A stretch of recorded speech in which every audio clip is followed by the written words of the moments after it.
Good morning students. हमने दो प्रकार की चुनाव प्रणाली पढ़ी। एक सबसे आगे जीते वही प्रणाली, और दूसरा समानुपातिक प्रतिनिधित्व प्रणाली। आज हम एक तीसरे प्रकार की चुनाव प्रणाली पढ़ने जा रहे हैं जिसका नाम है एकल संक्रमणीय मत प्रणाली। इसका इस्तेमाल भारत में राज्यसभा के सदस्यों को चुनने के लिए किया जाता है। ध्यान से समझेंगे इसको। एकल संक्रमणीय मत प्रणाली क्या होती है? हर राज्य की राज्यसभा के सदस्यों का फिक्स नंबर होता है कि इस राज्यसभा के इतने सदस्य चुने जाएंगे। उन सदस्यों को चुनने के लिए आम जनता वोट नहीं डालती है, बल्कि राज्य के विधायक ही उसको मत डालते हैं। अब ये जो चुनाव प्रणाली है, एकल संक्रमणीय मत प्रणाली, इसमें जो प्रत्याशी जीतेगा उसको एक फॉर्मूले के हिसाब से वोट प्राप्त करने होते हैं। वो फॉर्मूला क्या है?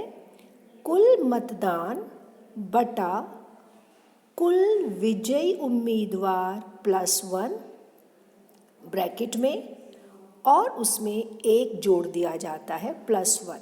फॉर एग्ज़ाम्पल, अगर हमें राजस्थान के लिए 200 विधायक हैं जिन्हें अपनी राज्यसभा के लिए 4 उम्मीदवार चुनने हैं, तो कुल मतदान हो गए 200, कुल विजयी उम्मीदवार हो गए 4, क्योंकि उन्हें 4 मेंबर्स को इलेक्ट करना है, चूज़ करना है, जिसके लिए वो इलेक्शन कर रहे हैं। तो 200 बटा 4 जमा 1, मतलब 200 को 5 से भाग करेंगे तो आएगा 40, और 40 में 1 प्लस कर दिया तो कितना नंबर हो गया? 41।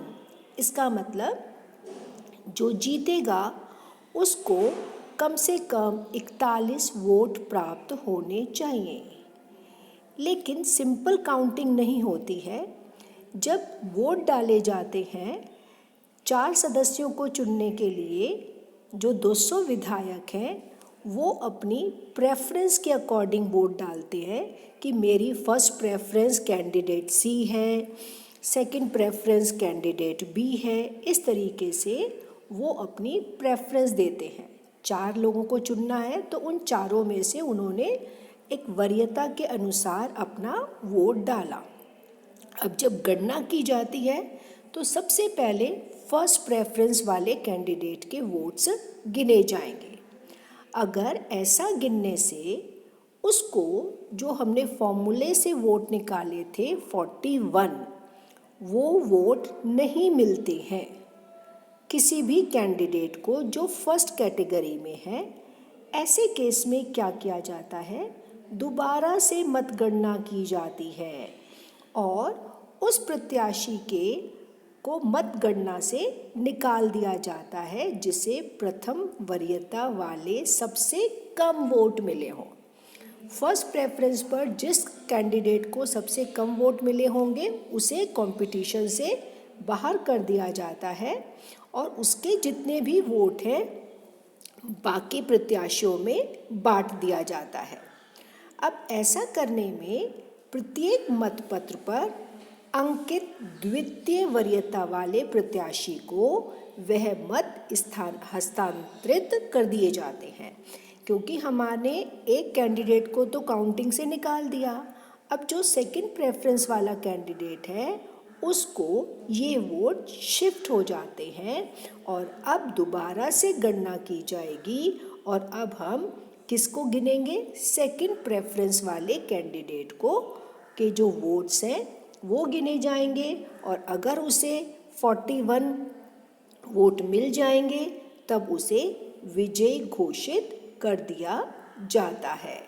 और ये प्रक्रिया तब तक जारी रहती है जब तक वांछित संख्या 41 के बराबर प्रत्याशियों को विजयी घोषित नहीं कर दिया जाता। मतलब हमको 4 उम्मीदवार चुनने हैं राज्यसभा के लिए, जब तक 4 उम्मीदवार नहीं चुन लिए जाएंगे तब तक ये प्रोसेस कंटिन्यू किया जाएगा मतगणना का। मत तो एक ही बारी हुआ जब लोगों ने अपनी प्रेफरेंस के अकॉर्डिंग वोट डाला।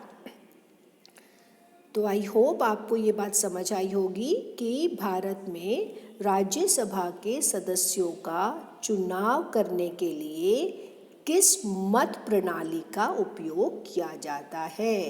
प्रणाली का नाम है एकल संक्रमणीय मत प्रणाली।